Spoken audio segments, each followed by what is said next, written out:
music. And of course, food. Hispanic heritage is on display across Connecticut. Information, biographies. A celebration of history and the time to remember the sacrifices and contributions of so many. I happen to have my great-grandfather who actually served in the Puerto Rico regiment. Stories of breaking barriers as we honor generations of rich culture. I was Puerto Rico, but I come And the traditions still being passed down today. Good evening and welcome to our News 8 Hispanic Heritage Special. I'm Keith Kuntz. Every year in September and October, people here and across the nation celebrate the rich Hispanic history that makes so many of our cities and towns extra special. And the celebrations are well underway with flag-raising ceremonies. And of course, just a few weeks ago, News 8 was there at the Puerto Rican Day Parade of Greater Hartford. This year's Hispanic Heritage Month theme is Pioneers of Change, Shaping the Future Together. So tonight, we'll be giving you a look at Hispanic people here in Connecticut who are truly making a difference. We begin with Newington High School teacher Elsa Batista, whose annual lesson plan shows all of us the importance of marking this month. News 8's Laura Hutchinson went to class. Who's your favorite from up here? She's been teaching in Newington for about 14 years, but remembers a time young and vulnerable, moving to America for the first time. Originally, I was born in the Dominican Republic. I came to the United States when I was 6 years old. I lived in New York City for many years and moved to Newington in 2009. Now, Elsa Batista, a mom of 2 boys and a Spanish teacher at Newington High School, has built a life of her own and uses her little nook at the school to ensure everyone feels welcome. A corner where students can stop from looking at their phones as they're going from one class to the next and either see somebody who looks like them up on the board, on the display, or learn a little bit about somebody who they didn't know about from another culture. Historical figures, facts, and decor adorn the wall just outside her classroom. Now the hope is even students who aren't taking the class may walk by and take pause and learn something new in their travels. I like how most people are able to be seen on here, and everyone has a space. 12th grader Avea Wagner was excited to help decorate it. Such a meaningful project so early in the school year. It's their time to be shown, and they can see themselves represented through this board. I'm Hispanic, so this makes me feel like I could say included. Once Newington's Teacher of the Year, Batista herself has become a safe space for students who have had her. I've known her for 3-4 years now. She's helped me a lot. And for those she hasn't had, this is her way of making those connections too. A young lady of Indian descent looked and saw somebody who looked like her. And she did a double take and pointed to her friend, and then that made me smile because that's exactly what this is for. In Newington, Laura Hutchinson, News 8. And now from the younger generation of those who've been proudly honoring their Hispanic heritage for decades. Our Darren Kramer has the story of a senior center in Waterbury and the challenges they're helping to navigate. G56. Bingo, dominoes, arts and crafts, Zumba, even guitar lessons.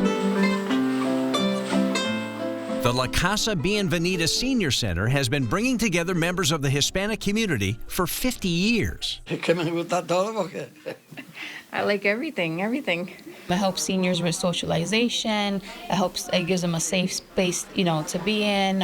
Socializing with other seniors helps with their mental health. The center supports about 65 seniors, many of them visiting each day to take advantage of the fun and important services offered. Members of the program are mainly Spanish-speaking, which organizers say is the biggest barrier facing the group. We're here to help guide them and interpret anything for them. We help them with appointments, make the phone calls, providing transportation. That's also a very big need for our seniors, as well as housing. A crucial service so each senior gets the care they need, all while finding a sense of community and belonging. It's very good for them to be together, have a place where they can call their home away from home. Like 91-year-old Hilda Batista, who's been coming to the center for 4 decades. I was Puerto Rico, but I come Waterbury. A proud Puerto Rican, Hilda tells us about the family she created after immigrating to the United States at just 19. 23 grandchildren, 32 grandchildren, 14 de los, ¿cómo? 14 great-great-grandkids. 5 generations of rich Hispanic heritage. Heritage Hilda shares each day with her chosen family here at the center. Because I like it, I like the people. Everything is okay. We're here, we're one big family, and, we love our seniors.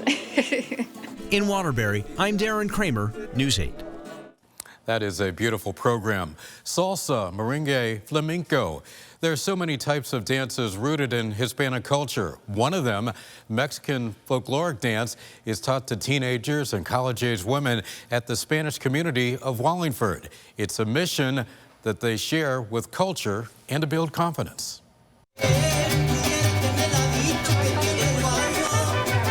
Big part of the mission of the program is to really continue the heritage, and the youth, they are all first generation born here in the United States, so for them it's so meaningful and a proud moment to continue their roots and represent the culture. What makes it Mexican is first the traditional clothing that they use. They use the dresses that were representative of different states in Mexico. The dress that they're wearing is from Jalisco, Guadalajara, so it's very traditional. Those dresses are very heavy, actually, and the shoes that they wear in particular have little nails. So if you hear the music, their footwork is very intricate. I found it pretty easy learning steps because also since I was little, I really like dance. It's just really, it's really meaningful to me, but also that part of my Mexican heritage and being able to celebrate it in my country, in the United States, is just so powerful.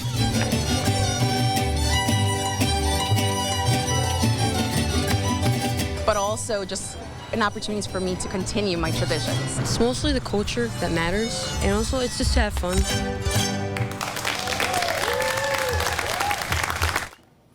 Now to a group that remembers generations before by riding, the Barinka Motorcycle Club. Lourdes Santiago founded the group back in 2005 with a mission to honor the 65th Infantry Regiment. They are Puerto Ricans who served in all of the nation's wars and suffer the indignities of the military's segregation era. We are dedicated to them and to spread out the word of their honor and their prestige of their struggles in Korea when they fought. And we ride in their honor. And Santiago carries on the legacy of her own grandfather, who served in the Puerto Rican Regiment from 1901 to 1904. And that club now has chapters as far away as Miami, Florida. Just ahead, a look at a celebration that has been going on for 6 decades. We'll take you to the Puerto Rican Day Parade of Greater Hartford and highlighting members of the Hispanic community pioneering change and shaping the future. Our conversation with 2 women leading 2 of the biggest school districts in our state. But first, as we head to a break, our Darren Kramer has a look at the history of mariachi. And joining us now is Jorge Rodriguez and the Mariachi Voces de Mexico Band. Sí, señor. Thank you all for being here. This is awesome. Thank you for bringing the band. Oh, thank you so much for inviting us. When did you all get together? From 2009, we started, yeah. And how important is this music in Mexican culture?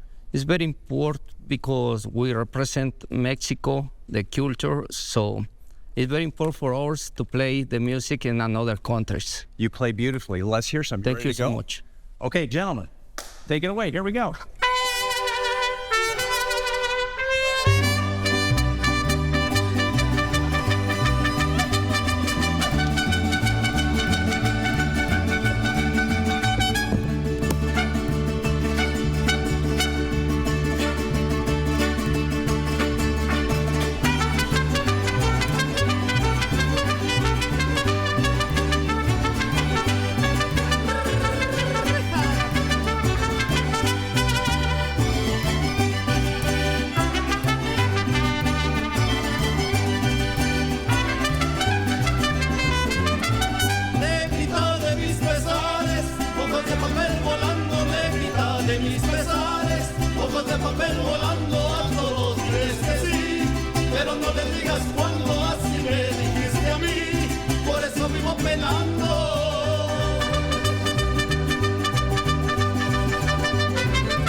Now to the biggest celebration of Puerto Rican heritage in Hartford.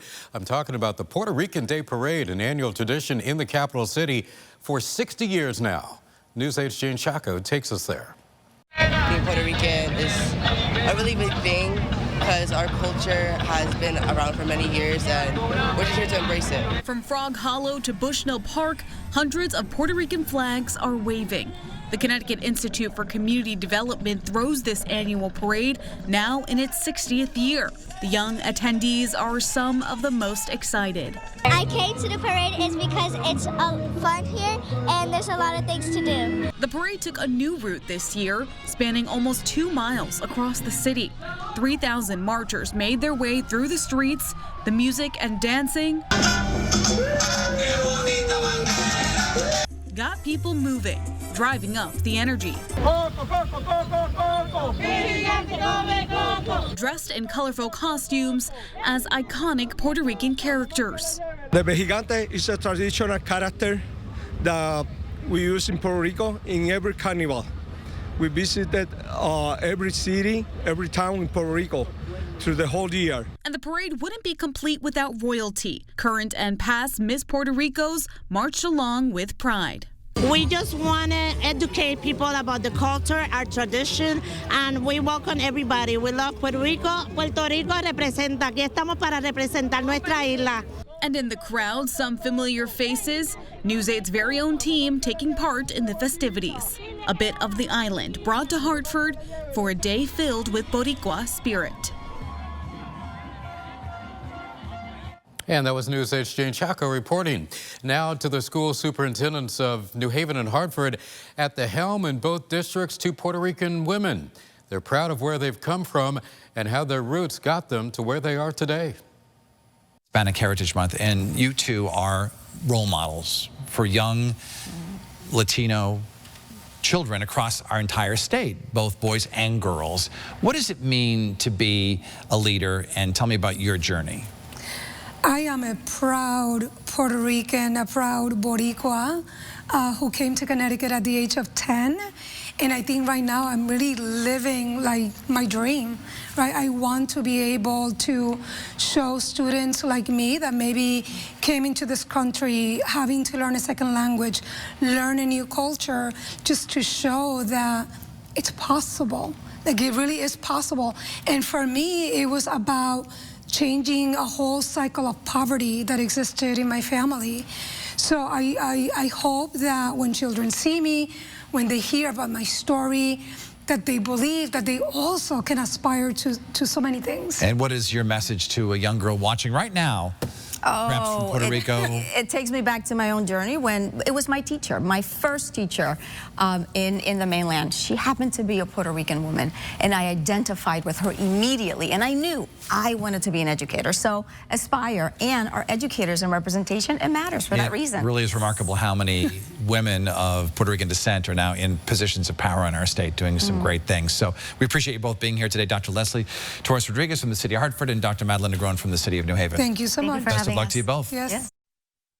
And still ahead on our special tonight, we'll take you inside some of the thriving Hispanic-owned businesses in New Haven and a taste of tradition. We're taking you to a spot where Hispanic culture is always on the menu.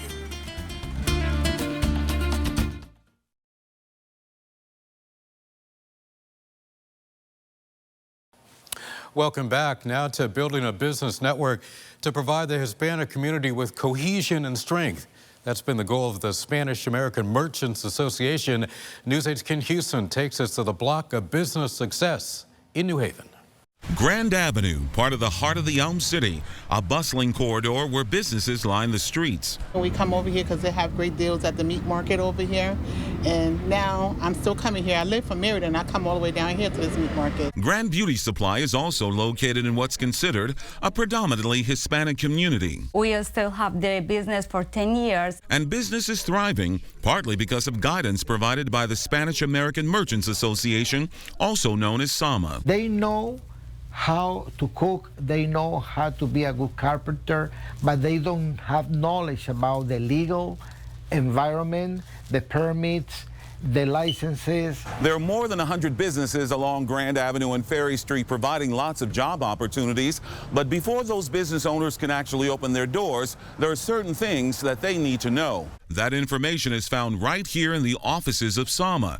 Not only is it free of charge, but it's putting business owners on track for success. We educate them, we help them to register the business, to write a business plan, to understand the regulations, the rules, the ordinances. And thanks to bilingual business owners, customers are never without the service they need. We have a medical doctor who speaks Spanish. We have a dentist doctor who speaks Spanish as well. And how important is that? It's very key important. Actually, it's critical. According to Data USA, the Hispanic Latino population makes up 30.7% of the people living in New Haven. Without Sama, I wouldn't be here. Plain and simple. Fabian Durango is the owner of Durango Insurance and Financial Services. We advise them how to legally insure their business or register their business, insure their cars. Durango has been in business for 21 years, serving 3,000 clients in New Haven, 15,000 across the state. The company is now in 6 locations working to make a difference. Just as much as we are servicing them, we are utilizing their businesses and we are keeping the money in the community. Fabian also shares his story with clients of coming to America from Venezuela, providing them with hope for the future. I'm an immigrant. I came to this country without papers, and we went the legal route and did everything the right way. A journey that's paying off. In New Haven, Ken Houston, News 8. And just a few miles away from where Ken was on Grand Avenue is another marker of Hispanic heritage in the New Haven community. Of course, we're talking about the food trucks that line the street on Long Wharf, and you had better come hungry. Tacos, empanadas, tostados, the options are endless, giving every visitor a taste of tradition. Okay, we got arroz con gandule and bistec cebollado, arroz con gandule con pernil, and everything else. All these trucks here, they sell wonderful food. Everybody that comes in here, sometimes you got lines that people just, they have a lot of patience because sometimes they have to wait like 20 to 30 minutes to get their food, but it's all worth it because the food is excellent. And that food is great. The folks we talked to came from all over the state, some even from out of state, all to try a bite. Breaking barriers on campus, just ahead how Central Connecticut's first Hispanic president is working to bring more diversity to that school.